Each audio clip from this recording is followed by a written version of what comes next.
Hi there, good afternoon. I thought it's a good day to talk about dealing with setbacks. Setbacks are going to be a part of our lives. We like it, we don't like it. It doesn't matter, they are going to come about. It does not matter what happened, it does not matter how bad it was. What matters is, what are we going to do about it? Are we going to sulk through the day and the nights and keep cursing ourselves, cursing God? Why did this happen to me? Or you take control, you take charge of the situation at hand and then say, yes, I went through this, but I'm stronger than what came across, right? Last year World's Prep was perhaps the prep I had put in, right, the most of my effort.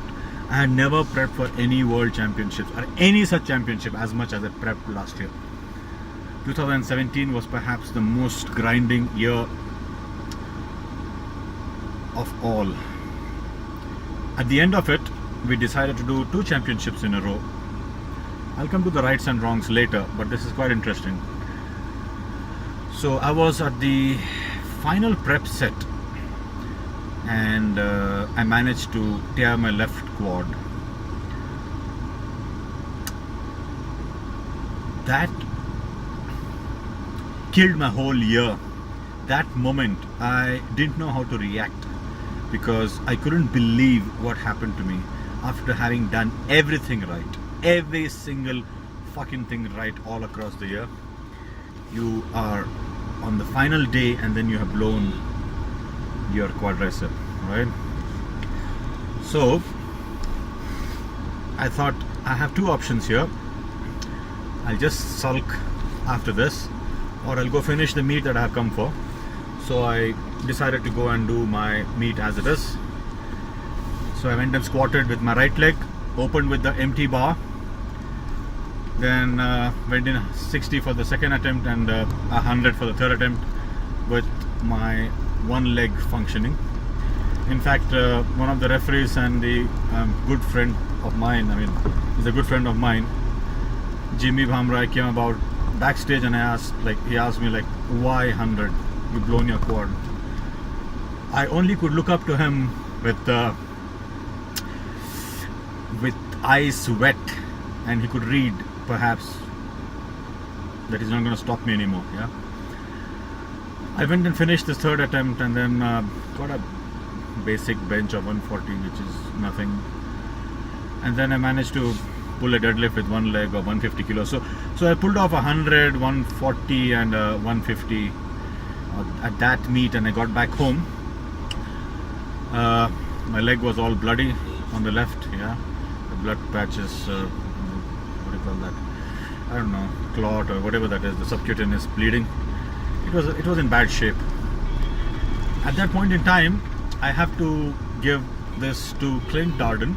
He messaged me on Facebook saying, how are you feeling today, brother, emotionally and physically? That shook me because I told him I'm shattered because all that I worked the whole year is gone and I don't know how long it's going to take. So he told me that he's gone through this similar situation and that's why he can relate to what I'm feeling. And Clint Darden is one of the strongman contestants and he's been fighting his health since a while to get to the top of it and still been working hard, still been competing, right? So I can't forget those words because he then said that you can still squat, you got to give it a shot, and he told me to do a few drills and I started to include them in my training.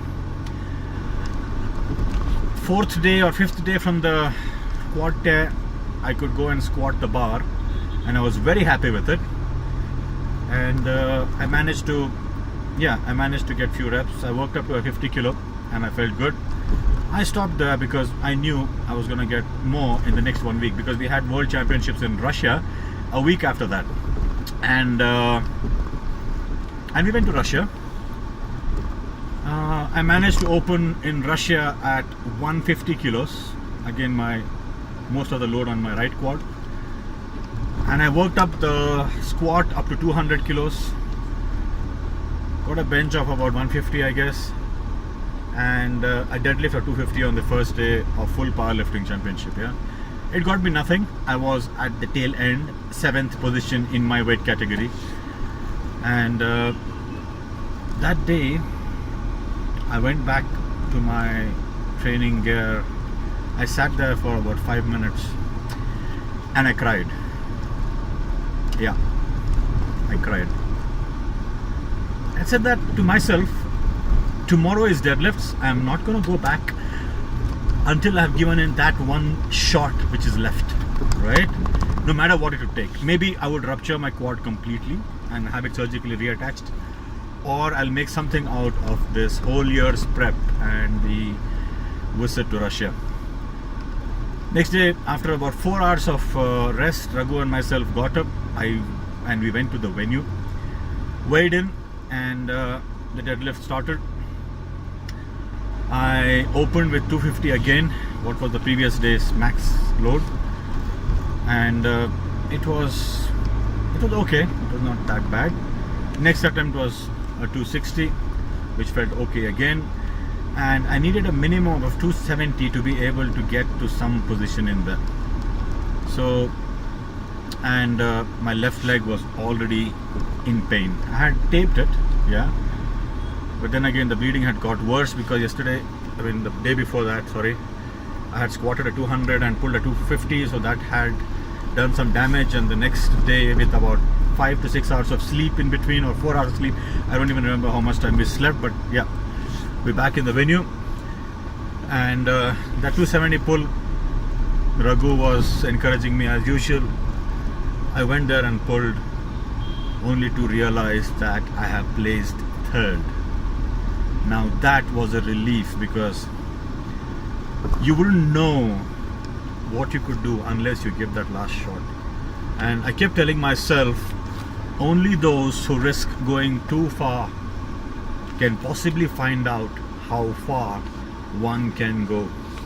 I'd heard this in the motivational speeches that Tushar had forwarded me long ago, and I didn't know better how I would live it. But that meet, perhaps that championship, that season 2017 was perhaps the strongest mentally that I could have ever been, right?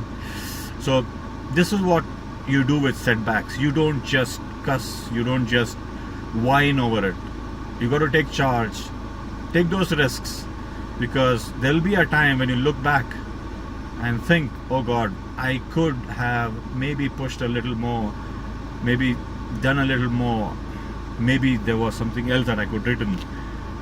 But yeah, when the time is difficult, when you're facing the worst of the situations, hold on, hold your ground, because it's gonna give away.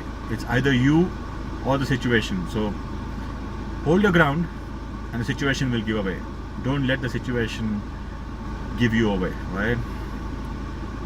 That's pretty much what I had to say as far as my own experience with setbacks. I have been through a lot of such setbacks, but this is the most fresh one, and I've been working back from that experience. Yeah, sorry, this is a longish vlog, but had to be told. Have a nice day. Until next.